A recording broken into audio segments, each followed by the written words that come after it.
Hello दोस्तों, क्या हाल चाल है? कैसे हैं आप सब? आई होप सब अच्छे होंगे। आप सभी की तैयारी बहुत अच्छे से चल रही होगी। दोस्तों, मेरा नाम Vikrant and welcome to your YouTube channel Kanpur वाला विक्रांत। आज है 31 मार्च और कल है 1 अप्रैल। कल आ जाएगा सीजल 2023 का नोटिफिकेशन। एसएससी ने अपना कैलेंडर निकाल दिया। उन्होंने डेट भी दे दी है कि 14 जुलाई से लेकर आपका सीजल का एग्जाम शुरू हो जाएगा। तो अगर आज से हम दिन जोड़ें तो लगभग 3.5 महीने का टाइम, हमने पहले भी बोला 15 दिन निकाल दो आपकी तैयारी में। कभी कभी होता ना कि मन नहीं लग रहा है या कहीं जाना है या छुट्टी हो गई या कुछ भी, तो 3 महीने का टाइम आपके पास लगभग है। ये 3 महीने में आपको तैयारी करनी है। आज की वीडियो में हम लोग बात करने वाले हैं मेरे फेवरेट टॉपिक मैथ्स के बारे में, कि मैथ्स की तैयारी आपको अगले 3 महीने में कैसे करनी चाहिए। हमें पता आप लोग अगर तैयारी करो तो आप में 2-3 कैटेगरी के बच्चे होंगे। एक वो बच्चे होंगे जिन्होंने बिल्कुल अभी तक तैयारी शुरू नहीं की, वो बिल्कुल बिगिनर है, उन्हें जीरो से शुरुआत करनी, उन्हें कैसे तैयारी करनी चाहिए। दूसरे वो बच्चे होंगे जिनकी तैयारी शुरुआत हो चुकी है, आधा सिलेबस भी हो चुका है, उन्हें कैसे तैयारी करनी चाहिए। और एक तीसरी कैटेगरी वो बच्चे जिन्होंने तैयारी एक बार पूरी कंप्लीट कर ली, उन्हें बस रिवीजन करना, तो उनकी क्या स्ट्रैटेजी होनी चाहिए। तो इस वीडियो हम तीनों ही चीज़ों को कवर करेंगे। इसके अलावा हम साथ में आपको ये भी बताएंगे कि आपको पढ़ना कहाँ से है, कितना पढ़ना है, किन चीज़ों पर ज़्यादा फोकस करना है, किन चीज़ों को इग्नोर करना है। तो सारी चीज़ें हम आपको डिटेल में बताने वाले हैं इस वीडियो में, तो इस वीडियो को एंड तक जरूर देखना। बाकी आप लोगों को बता दें, हम एक नया स्टडी ग्रुप लॉन्च करने वाले हैं जो कि सभी बच्चों के लिए फ्री होगा। वहाँ पे हम आपको फ्री में ऐड करेंगे, डेली बेसिस पे डेली का टारगेट देंगे कि आज आपको मैथ में क्या पढ़ना है, आज आपको इंग्लिश में क्या पढ़ना है, वगैरह वगैरह। तो आज 31 मार्च, कल वो वीडियो हम ले आएंगे एंड कल से आप वो लोग ज्वाइन कर सकते हो।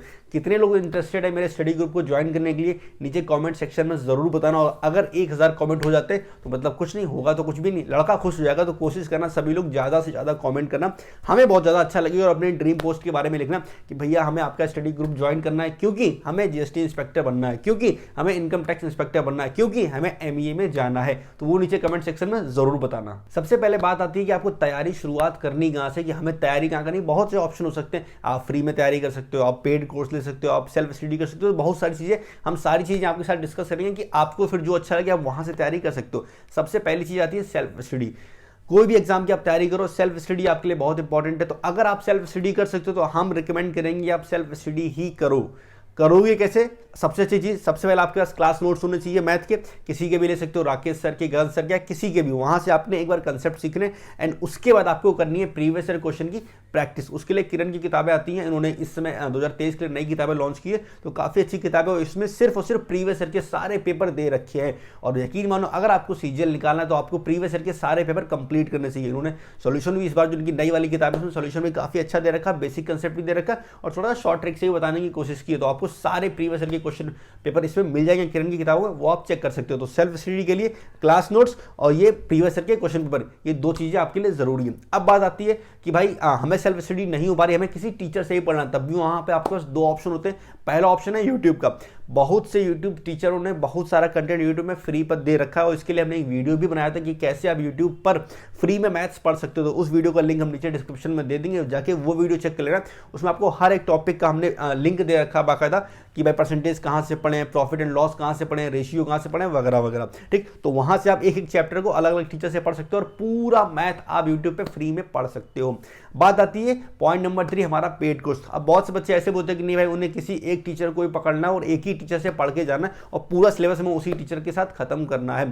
तो आप पेड कोर्स की तरफ भी जा सकते हो। ऐसा पेड कोर्स में सबसे बड़ा फायदा ये होता है कि आपका टाइम बचता है। अगर आप यूट्यूब से पढ़ाई करते हो तो कहीं ना कहीं ऐड और डिस्ट्रैक्शन कहीं ना कहीं बढ़ जाता है, लेकिन अगर आप पेड कोर्स कर रहे हैं, कोई आपके सामने ऐड नहीं आने वाला, बाकायदा प्रॉपर एक वीडियो चलती जाएगी एंड आपका वो सिलेबस बंदा टीचर कंप्लीट करवा देगा। तो पेड कोर्स का ये अपना फायदा होता है कि सारी चीजें आपको एक ही जगह में मिल जाएंगी। तो अगर आप अफोर्ड कर सकते हो आप पेड कोर्स की तरफ भी जा सकते हो। तो ये वो सारे ऑप्शन थे जिससे आप मैथ की तैयारी कर सकते हो, क्योंकि एसएससी का एग्जाम एक बहुत लंबा मैराथन होता है कि वहाँ मतलब आपको लंबे समय तक दौड़ लगानी, लंबे समय तक आपको तैयारी करनी, उसके बाद ही आपका सिलेबस कंप्लीट होता है। तो टेक्स्ट बुक आप लोगों के वहाँ पर लेके आया कि इंडिया के जितने भी टॉप टीचर्स हैं उन सबको एक ही प्लेटफॉर्म पर लेके आया था कि आप एक बार उनका कोर्स परचेस करो एंड सारे टीचर का ही देख सको। टीचर जैसे हमारे अभिनय सर हो गए, पैरामाउंट के टीचर्स हो गए, वरुण अवस्थी सर हो गए, धर्मेंद्र सर हो गए, तो ये सारे टीचर आपको एक ही जगह मिल जाएंगे अगर आप टेक्स्ट बुक का सुपर कोचिंग परचेस करते हो। यहाँ आपको 40 से ज्यादा लाइव कोर्स आपको मिल जाते हैं, 1500 से ज्यादा लाइव क्लासेस मिल जाएंगे एंड फ्री मॉक टेस्ट तो मिल ही जाते हैं। तो सारी चीजें आपको एक ही जगह मिल जाएंगी। यहाँ टीचर आपको लाइव क्लास के अंदर पढ़ाएगा, मॉक टेस्ट भी आपको देने का मौका मिलेगा, नोट्स भी मिलेंगे,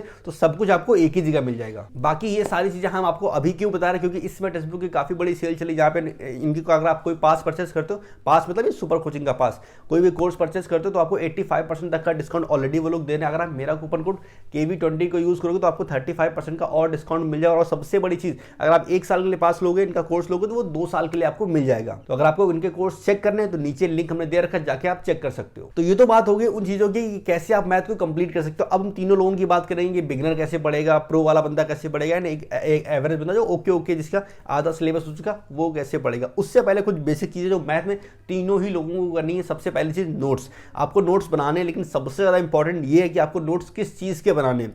अगर आप पूरा एक सवाल को कॉपी में नोट करोगे तो आपकी ज़िंदगी बीत जाएगी, मैथ्स के नोट्स बनते रह जाएंगे और एग्जाम भी हो जाएगा, तो वो तो बेकार है।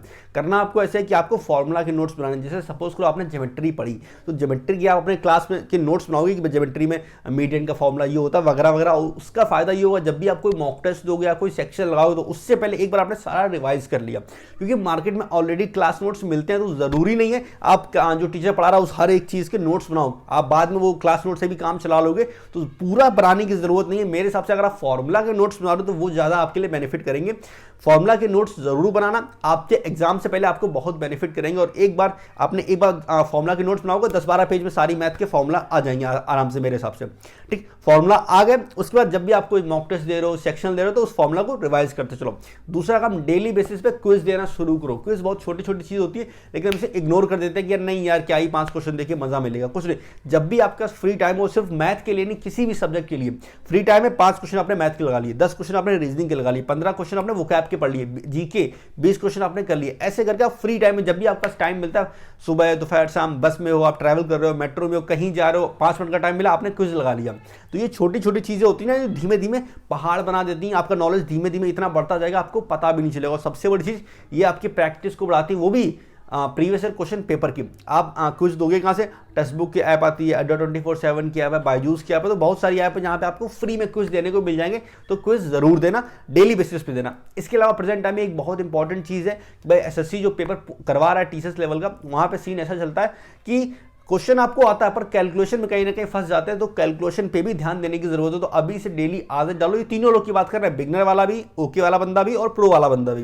ये तीनों लोग डेली बेसिस पे 15-20 मिनट कैलकुलेशन को दोगे। इसके लिए मार्केट में बहुत सारी किताबें भी आती हैं, आप चाहो तो वो भी ले सकते हो, या बहुत सारी ऐप भी आती है। जैसे एक मैथ्स वर्कआउट करके ऐप है, उसका आप यूज कर सकते हो, काफी अच्छी ऐप है। और मेरा जो स्टडी ग्रुप होता है वहाँ बच्चों को रिकमेंड करते हैं कि उस ऐप से डेली बेसिस पे कैलकुलेशन करो, शुरुआत करो कैलकुलेशन करने की, क्योंकि जब आप कैलकुलेशन करोगे तभी आपका भला होगा, तभी एग्जाम में जल्दी कर पाओगे। ठीक, ये तो बेसिक बातें होगी कि जो सभी को करनी है। अब शुरुआत करते हैं बिगनर लेवल की, कि अगर आप बिल्कुल प्रॉपर बिगनर हो तब आपको तैयारी कैसे करनी चाहिए। देखो एक सच्चाई हम आपको बता दें, अगले 3 महीने में अगर आप बिगनर हो तो पूरा सिलेबस कंप्लीट नहीं कर सकते, ये इम्पॉसिबल है। तो आपको करना क्या होगा? आपको करना ये होगा कि सबसे पहले अपने टाइम को बढ़ाना है। डेली बेसिस पे आपको करना ये कि जहां आप 2 घंटा देने की सोच रहे थे, आप मैथ को 3 घंटा दोगे। देखो इंग्लिश का, जीके का, रीजनिंग का सिलेबस हो सकता है 3 महीने में दम लगा के, लेकिन मैथ का सिलेबस पॉसिबल ही नहीं है 6 महीने से पहले होना। तो आपका टाइम है आधा, तो सबसे पहला काम आपको अपना टाइम बढ़ाना है। आप जहां 2 घंटा पढ़ रहे थे वहां आप 3 घंटा पढ़ोगे। इसके अलावा मेहनत ज्यादा करनी पड़ेगी आपको। पहले तो कोशिश ये करो, आप बिगिनर हो, आपके लिए मुश्किल होगा, लेकिन फिर भी हम आपको टारगेट देते हैं डेली बेसिस पे कोशिश करो, कम से कम 70 से 80 सवाल डेली बेसिस पे कर जाओ। अगर आप इतना कर पा रहे हो फिर तो आप सही डायरेक्शन में जा रहे हो, क्योंकि यहाँ पे प्री क्वालिफाइंग है, तो बाद में मेंस के लिए टाइम आपको मिलेगा। तो पहला अपन को फोकस इस चीज पे करना है कि वो चैप्टर जिनका वेटेज थोड़ा ज्यादा, जैसे बात करें अगर मैं एडवांस की, तो ज्योमेट्री से 3-4 क्वेश्चन आते ही आते हैं, मेंस्ट्रुएशन से 3 क्वेश्चन आते ही आते हैं, SICI का 1 क्वेश्चन आपको एग्जाम में मिल जाएगा, TSD का 1 क्वेश्चन आपको एग्जाम में मिल जाएगा। तो आपको ये पता होना चाहिए कि किस चैप्टर का वेटेज कितना ज्यादा। वैसे तो इसके ऊपर एक प्रॉपर हम अलग से वीडियो बनाएंगे 1-2 दिन में, कि भाई आपके लिए इंपॉर्टेंट टॉपिक्स क्या रहेंगे बिगिनर लोगों के लिए, कि भाई वो 3 महीने में जो चीज पढ़ के उनका प्री निकल जाए। तो उसके लिए थोड़ा सा वेट कर लो दोस्त, ठीक है। तो हम वो वीडियो जल्दी से जल्दी बना देंगे, जहां हम आपको बताएंगे सिर्फ मैथ की नहीं, इंग्लिश में, जीके में, रीजनिंग में और मैथ में, चारों सब्जेक्ट का वीडियो बनाएंगे, जहां हम आपको बताएंगे कि आपके लिए इंपॉर्टेंट टॉपिक्स क्या क्या रहने वाले हैं, जिससे आपका प्री निकल जाए। तो वो वीडियो अगर आप चाहते हो तो नीचे कमेंट करना, हम कोशिश करेंगे जल्दी से जल्दी वो वीडियो बनाने की, ठीक है। तो वो चीज़ हम आपको अलग से बताएंगे, क्योंकि वो अगर इसी वीडियो में बताने लगे तो वीडियो काफी लंबी हो जाएगी और बात बनेगी नहीं, आप भी बोर हो जाओगे। तो वो आपको ध्यान रखना कि आपको वो इंपॉर्टेंट टॉपिक्स की तरफ पहले जाना जो आसान भी है और जिससे SSC बार बार क्वेश्चन पूछा, ताकि जब आप पेपर देने जाओ तो 50 में 30 से 35 नंबर आराम से ला सकूं।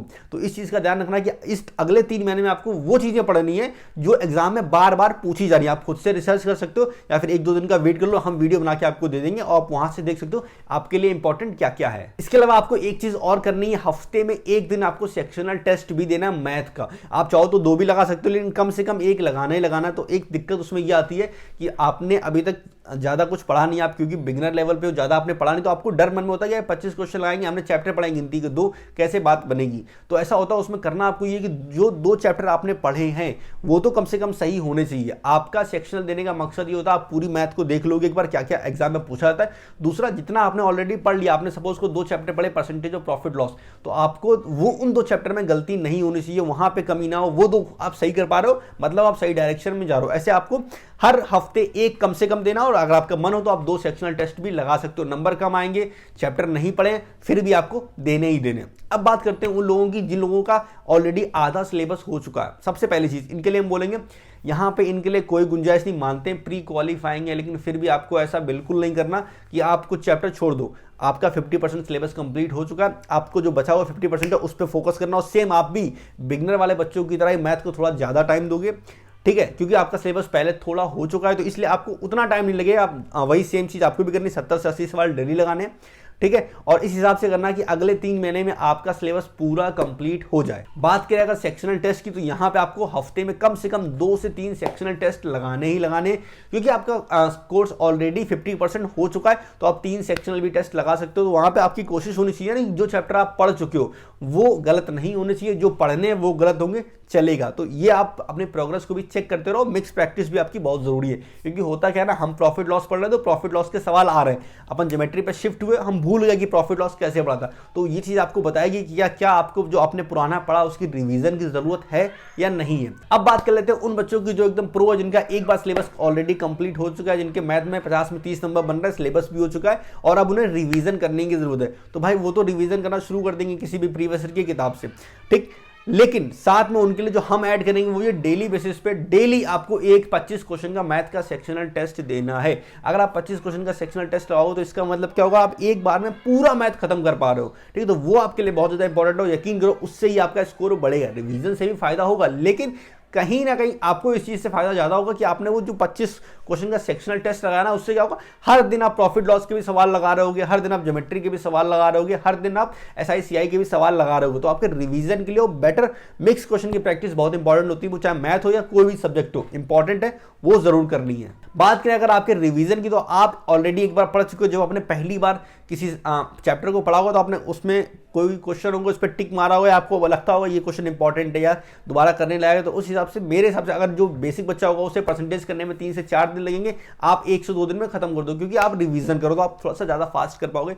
तो कोशिश आपको करनी है, आपको भी ज्यादा मेहनत करनी है डेली बेसिस पे। 3 महीने का टाइम बहुत ज्यादा नहीं होता रिवीजन के लिए, लेकिन 3 महीने इनफ है। आपको थोड़ा फटाफट करना है और क्वेश्चन आपको थोड़े ज्यादा लगाने हैं, और हर क्वेश्चन को लगाना भी नहीं, ये भी नहीं करना कि भाई परसेंटेज के 300 सवाल लगा के बैठ गए।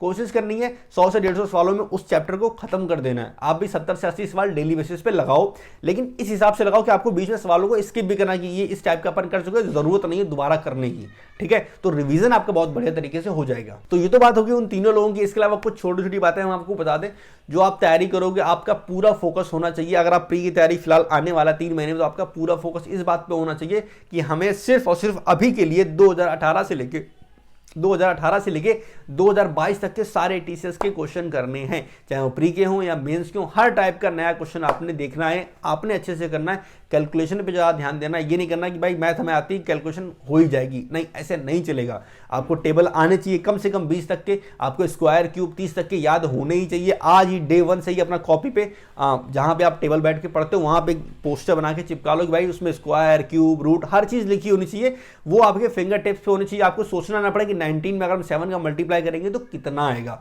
इस चीज़ का बहुत ज़्यादा आपको ध्यान रखना है। एक चीज़ बहुत ज़्यादा खराब होती है कि हम लोग उन सवालों के पीछे पड़ जाते हैं जिनकी कोई औकात ही नहीं होती है एग्जाम में। आप कैट जेट मैट अगर सवाल लगाओगे प्री के लिए, ठीक है, वैसे तो प्री ओबेस में कोई फर्क नहीं होता है, लेकिन अगर आप कैट जेट मैट के सवाल अभी लगाओगे प्री के लिए, क्योंकि प्री क्वालिफाइंग उसके नंबर जुड़ने वाले नहीं है। जैसे किसी बच्चे के 150 नंबर आ गए उसका प्री निकल गया, दूसरे बच्चे के 190 नंबर आएगा उसका प्री निकल गया, ठीक है। तो मेरा कहने का मतलब पहले फोकस इस बात पे करो कि हमारा प्री अच्छे से निकल जाए। बाकी जिसे उम्मीद है, जो प्रो वाले बच्चे हैं उन्हें पता है मैथ में 50 में 35 नंबर तो आए नहीं, उनका फोकस होना चाहिए पूरा 50 में 50 स्कोर आए। लेकिन अगर आपका स्कोर ऐसा आ रहा है कि भाई 50 में 10 नंबर आ रहे हैं, 15 नंबर आ रहे हैं, 20 नंबर आ रहे हैं, तो आपको 40 तक पहुंचाना है। तो आपको वहां पर ये कोशिश नहीं करनी है कि हमें प्रो बनना है, हमें टफ सवाल भी लगाने, तो आप टफ की तरफ नहीं जाओगे, आप सिर्फ और सिर्फ करोगे प्रीवियस ईयर के क्वेश्चन पेपर और बस, एक्स्ट्रा करने की जरूरत नहीं है। बाकी जो प्रो लोग हैं वो टफ क्वेश्चन भी कर सकते हैं क्योंकि उन्होंने ऑलरेडी सिलेबस कंप्लीट कर लिया। तो मेरी बात सबको समझ में आ गई। बाकी लास्ट में हम यही बोलेंगे कि आपको लास्ट में कंप्लीट करना है, सबसे ज्यादा जरूरी है वो है प्रीवियस ईयर के क्वेश्चन पेपर,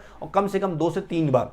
पॉसिबल नहीं है 3 महीने में, लेकिन जितना ज्यादा आप कर सकते हो उतना अच्छा है, ठीक। बाकी ये भी आप कर सकते हो, मान लो आपने एक चैप्टर पढ़ा, परसेंटेज आपने खत्म कर लिया, आप नेक्स्ट चैप्टर की तरफ चले गए, प्रॉफिट एंड लॉस, फिर क्या किया, प्रॉफिट एंड लॉस पढ़ रहे थे, फिर एक दिन बीच में रैंडम हमने 10 सवाल उठा लिए परसेंटेज के, तो एक रिवीजन करने का ये भी तरीका बहुत अच्छा माना जाता है, तो ऐसे भी आप कर सकते हो, ठीक। तो इसी तरह आपको पूरी मैथ की तैयारी करनी है, और यकीन मानो अगर जो चीज़ हमने बताई है इस हिसाब से आप करोगे तो अगले 3 महीने में आप बहुत बेहतरीन तरीके से मैथ की तैयारी कर सकते हो, और इतना है भरोसा कि आप प्री तो निकाल ही सकते हो। बाकी जो बच्चे इंपॉर्टेंट टॉपिक्स के लिए वेट कर रहे हैं वो नीचे कमेंट सेक्शन में जरूर बताना, हमें अच्छा लगेगा अगर आप कमेंट करोगे। हम कोशिश करेंगे जल्दी से जल्दी इसके ऊपर वीडियो बना दें कि भाई आपके लिए, जिन बच्चों को बेस उतना अच्छा नहीं जो बिगनर लेवल पे हैं, उनके लिए हमें अच्छा लगेगा बनाने में कि वो कौन कौन से इंपॉर्टेंट टॉपिक्स कवर करना है जिससे उनका प्री निकल जाए, क्योंकि एक बार प्री निकल गया ना फिर टाइम मिल जाएगा आपको 2.5-3 महीने का, और फिर आप मेंस की तैयारी बहुत अच्छे से कर सकते हो। तो फिलहाल इस वीडियो में इतना ही, हमें उम्मीद है वीडियो आपको अच्छी लगी होगी। अगर वीडियो अच्छी लगी तो वीडियो को लाइक कर दो, अगर आप चैनल पर नए हो तो चैनल को सब्सक्राइब कर दो। हम मिलेंगे नेक्स्ट वीडियो में, तब तक के लिए टेक केयर, बाय बाय, मजाक करो, ऐश करो, खुश रहो, बाय।